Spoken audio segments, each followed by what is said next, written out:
Trudeau. On rejoint l'équipe de 100% Nouvelles. Mario Dumont dans les studios de Cube Radio. Bonjour, Mario. Bonjour. Bon, alors, pas faire autrement que de parler de cette semaine difficile pour le premier ministre François Legault et son gouvernement. Probablement qu'il a hâte plus que nous autres à la fin de semaine. Donc, il y a plusieurs choses à dire. Là, il y a même un sondage là, rapidement qui est sorti, un sondage Somme le Soleil. Peut-être qu'on peut voir d'abord donc deux de ces sondages. Le premier sur cette proposition de nouveau troisième, en fait le troisième lien, mais exclusivement transport collectif, dans toute la grande région de Québec. 71 % qui sont plutôt ou totalement défavorables, seulement 25 % favorables. Et il y a aussi, évidemment, sur la volonté, par exemple, de voter pour la CAQ. Auriez-vous voté pour la CAQ si vous aviez appris ça, finalement, que le projet de troisième lien était rejeté et qu'il y avait seulement pour le transport en commun? 50 % disent « je revoterai pour eux », mais l'autre 50 % « je ne voterai pas pour eux ». Donc, on le voit à chaud, à tout le moins, là. C'est un rejet dans la région de Québec. Oui, c'était prévisible, totalement prévisible. En fait, la question de voter, ça, je reste calme avec ça. T'sais, on est à 3 ans et demi des élections. Ouais. Pour moi, en termes de politique publique, là, si on regarde ça en termes de politique publique aujourd'hui, c'est le premier sondage qui est intéressant parce qu'on s'est parlé plus tôt cette semaine, Sylvain, du fait que là, le gouvernement se replongeait dans le même genre de scénario, de nouveaux tunnels, juste pour le transport en commun, mais pour lequel on n'a pas de tracé, pas de coût. Pas de facture, pas d'évaluation, d'estimation des coûts, mais on dit quand même du côté du gouvernement, oui, on va le réaliser. Et c'est le même scénario que ce qu'on a vécu avec le projet plus gros de tunnel. Mais moi, quand je dis que j'y crois pas, que je pense pas qu'il va se réaliser un jour, ce projet-là, est-ce qu'on pense sérieusement qu'un projet où les 3/4 de la population est en désaccord, qu'un gouvernement, politiquement, va mettre 5, 6, 7 milliards là-dedans?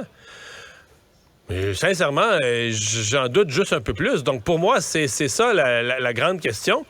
Et ce que j'ai vu dans la semaine, là, c'est Bernard Drinville qui, lui, durcit sa position en disant, ben là, moi, le tunnel de transport en commun, je veux le voir, je veux que les gens puissent le voir, qui va être déjà en construction lors de la prochaine élection.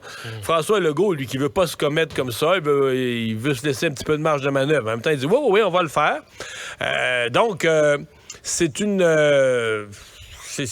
pour moi, c'est pas fini, là. C'est pas fini. Là. C'est une saga qui est loin d'être terminée et où le gouvernement s'est gardé... Tu sais, si au moins on pouvait dire ils ont nettoyé le paysage là, d'un dossier dont ils veulent plus entendre parler. Ben, mais ce dossier-là va rester présent dans les mois et les semaines et les mois à venir. Et si, comme... C'est tout à fait prévisible. Éventuellement, on décide d'abandonner même ce projet-là collectif parce qu'il n'y a pas de volonté populaire de le faire.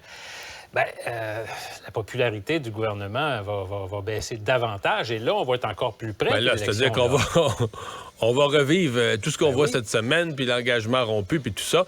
Donc, il y a eu certainement de mauvaise lecture. Je pense qu'on s'est rendu compte à un point à la CAQ qu'on ne pourrait pas réaliser le tunnel. Bon.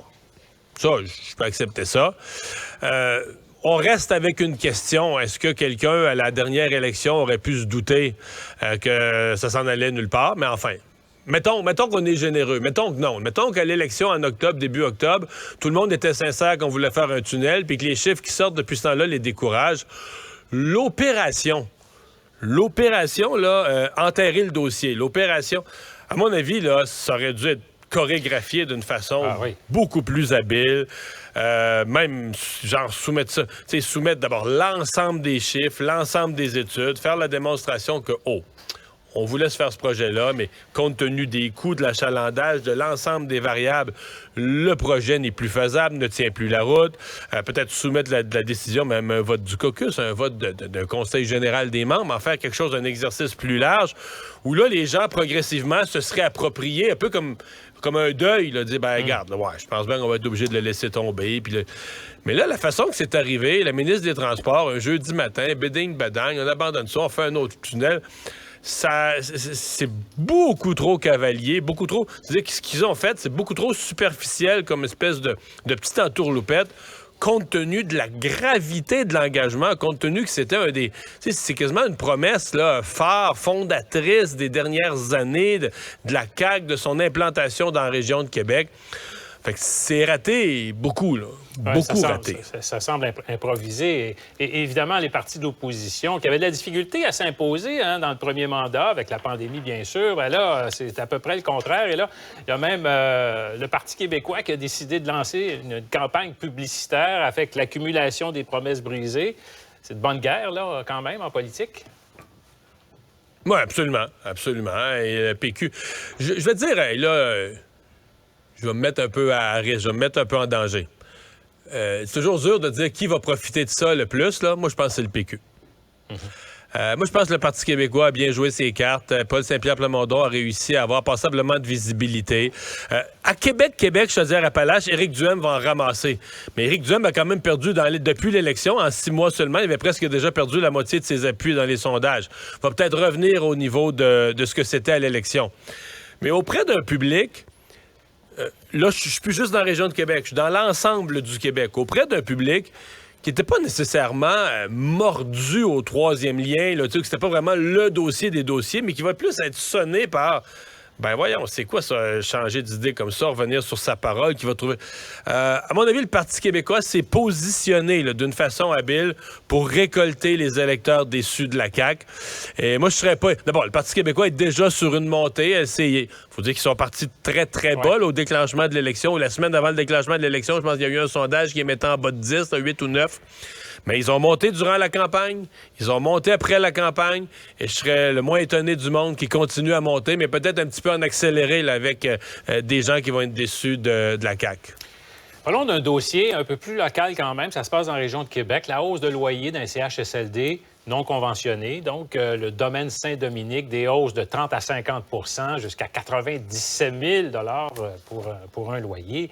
Là, on recule un peu là, en attendant finalement de devenir conventionné et tout ça. Des situations qui préoccupent là, les personnes âgées surtout, là, qui sont vulnérables. Oui, mais on peut pas...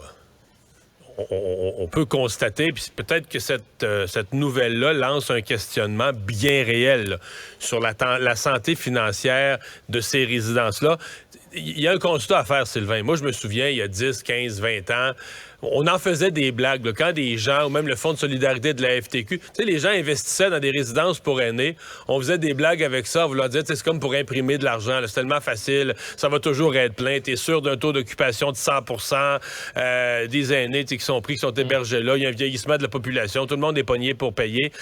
Il y avait comme une espèce de certitude. Et c'est plus ça. Dans le cas des... Là, je mets de côté pendant un instant les CHSLD. Dans le cas des RPA, là, des résidences privées pour aînés, des personnes un peu plus autonomes, ça n'a pas de bon sens. Là. C'est une hécatombe. Là. Ça ferme. Dans la région de Québec, il y en a encore un qui est annoncé cette semaine. Ça ferme à Québec, ça ferme dans les cantons de l'Est, ça ferme en Outaouais.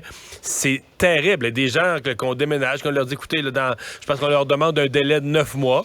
C'est pas à la fin de la semaine, ça donne quand même un petit délai, mais tu sais, quand t'as 80 quelques années, c'est ta place, c'est ta maison. Ouais. Tu vis là depuis que t'es installé, là, on te dit, là, faut trouver-toi une nouvelle place, on ferme la shop ici. Donc, l'hébergement des aînés en général, là, connaît une nouvelle réalité financière à laquelle on n'était pas habitué à l'époque où on caricaturait que c'était payant. Ceci dit, là, une fois qu'on a accepté ça, puis que le gouvernement doit jouer avec les nouveaux paramètres, ben voyons, on peut pas augmenter le loyer d'une personne âgée de 30 40 50 d'une année à l'autre. Voyons. Ouais. C'est-à-dire, les personnes âgées, il n'y en a pas qui ont d'augmentation de salaire puis qui ont de promotion à leur job. Fait que, tu sais, il faut leur tenir compte de la réalité financière. Et je pense que la ministre Bélanger est directement interpellée.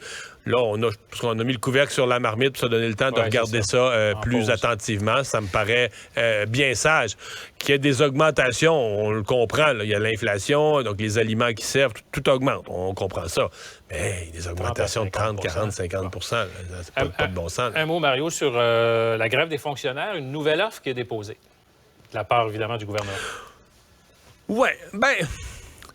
On approche, j'espère que ça va négocier en fin de semaine. Moi, je dis, on approche le point de rupture où lundi matin, on amorcerait une 3e semaine de grève. Et on approche le point, tu sais, Je vais faire un parallèle peut-être bizarre, là, tu sais, les dossiers qui s'accumulent, c'est un peu comme tes devoirs au cégep. Là. Si tu niaises pendant tes 3 premières semaines de cégep, c'est rattrapable. Là. Tu vas faire des devoirs un peu par les soirs, puis une couple de nuit, puis c'est rattrapable. Si tu niaises pendant les 8 premières semaines du cégep, il y a trop d'accumulation, ta session est scrap. Et là, c'est un peu ça. Mettons, prenons le cas des passeports. Si tu accumules des passeports non traités pendant, là, tu as 8 jours. Là. Ce soir, ça va faire 8 jours complets. C'est peut-être, écoute, ça va causer des ennuis, mais c'est peut-être encore rattrapable. Mais si on ajoutait là-dessus les dizaines de milliers de passeports d'une autre semaine ou 2 autres semaines supplémentaires, là, à mon avis, t'accumules des arriérés trop importants. Donc, tu seras plus capable de faire le rattrapage. Tu vas te retrouver dans le même genre de bordel qu'on a connu sur les passeports. Passeport pour un, l'autre dossier moins visible du grand public que les passeports, ce sont les PME qui ont besoin de travailleurs étrangers temporaires. Il y a 2 secteurs qui me viennent à l'esprit là, qui sont saisonniers, le monde agricole et le tourisme, l'hébergement, tout ce qui est touristique et qui fonctionne surtout fortement l'été. Ils attendent de la main-d'œuvre. Il y a de la main-d'œuvre étrangère qui doit arriver. Les travailleurs étrangers temporaires ont besoin de documents, visas et autres qui sont émis par le ministère de l'Immigration. Présentement, au ministère de l'Immigration, ça avance pas là. Bon, on verra bien peut-être en fin de semaine, effectivement. Il va probablement avoir des développements là-dessus. Merci, Mario. Souhaitons-le. Au revoir. Bonne fin de semaine. Il ne mord pas à l'hameçon des fausses nouvelles.